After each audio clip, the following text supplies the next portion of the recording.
السلام علیکم ورحمۃ اللہ وبرکاتہ۔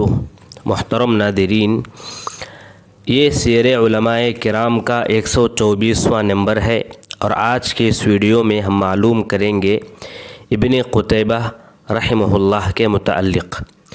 ابن قتیبہ، ان کا مکمل نام ہے عبداللہ بن مسلم بن قتیبہ، ابو محمد، دینوری، نحوی، لغوی۔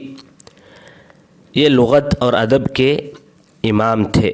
213 ہجری کو پیدا ہوئے، بغداد میں، کوفہ میں بھی سکونت اختیار کیے اور دینور میں ایک مدت تک آپ وہاں رہے، وہاں کے قاضی بھی بنے، اسی لیے دینوری کہا جاتا ہے۔ ابن قتیبہ رحمہ اللہ عالم تھے، فاضل تھے، ثقہ تھے، صاحب دین تھے۔ بچپن ہی سے علم حاصل کرنے لگ گئے تھے۔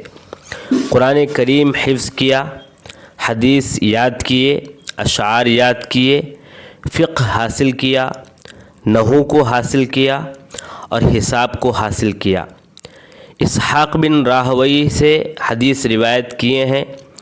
ابو اسحاق ابراہیم بن سفیان سے، ابو حاتم سجستانی سے آپ روایت حدیث کیے ہیں۔ تراجم کو بہت زیادہ پڑھتے تھے، خاص کر فارسیوں کے تراجم آپ بہت زیادہ پڑھتے تھے۔ آپ کا نام فقہا کی لسٹ میں بھی آتا ہے۔ دینور کے قاضی بھی رہے۔ تعلیم و تدریس میں رہنے کے لیے بغداد واپس آئے۔ علم اللسان میں ماہر تھے، اخبار میں ماہر تھے، ایام الناس میں ماہر تھے۔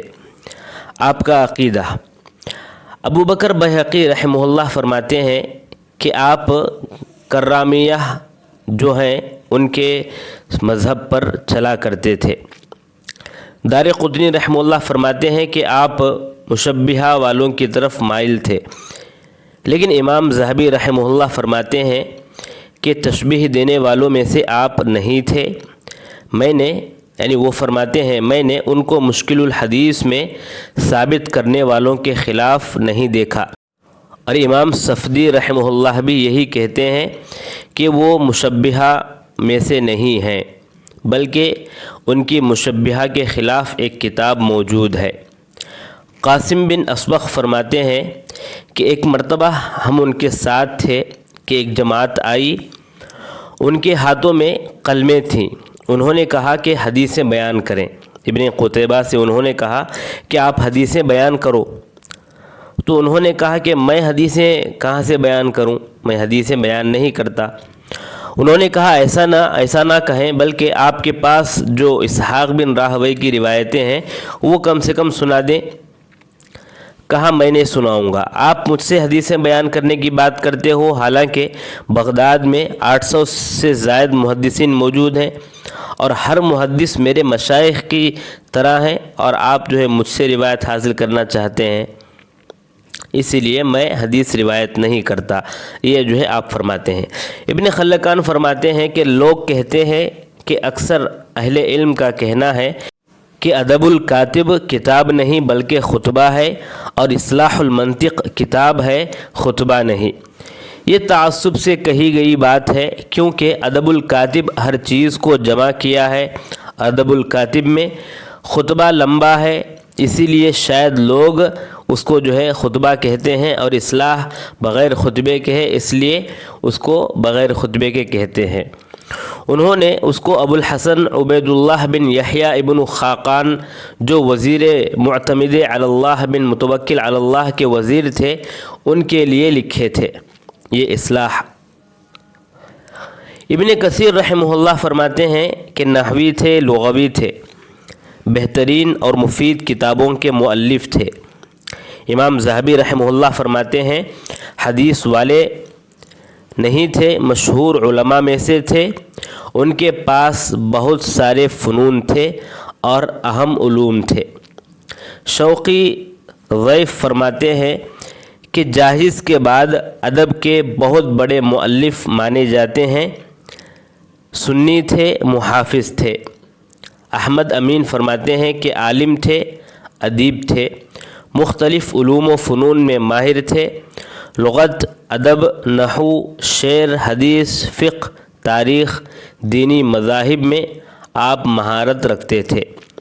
ان کی بہت سی کتابیں ہیں، جیسے چند کتابوں کے نام اگر ہم یہاں ذکر کریں تو المعارف، ادب الکاتب، غریب القرآن الکریم، غریب الحدیث، عیون الاخبار، مشکل القرآن، مشکل الحدیث، الشعر والشعراء، الاشربہ، اصلاح الغلط، الخیل، اعراب القراءات، الرد علی الشعوبیہ۔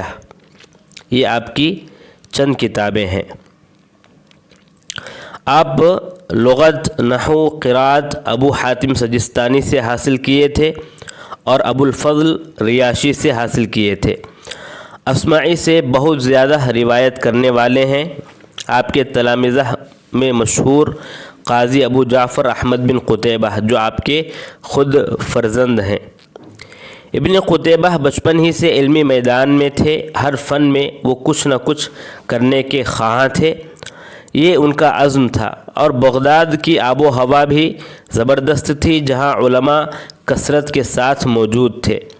اس طرح علماء سے آپ نے حاصل کیا اور لغت میں امام ہوئے، سنت کے ناصر ہوئے، بدعت کو مٹانے والے ہوئے، حتیٰ کہ ان کے بارے میں کہا جاتا ہے کہ آپ فقہاء کے خطیب ہیں اور خطباء کے فقیہ ہیں۔ شیخ الاسلام ابن تیمیہ رحمہ اللہ تو یہاں تک فرماتے ہیں کہ آپ خطیب اہل سنہ ہیں، اور امام ذہبی رحمہ اللہ بھی ان کی خوب تعریف کیے ہیں، علم والے تھے، لیکن ایک بات بتاتے ہیں کہ وہ حدیث پر عمل کرنے والے نہیں تھے۔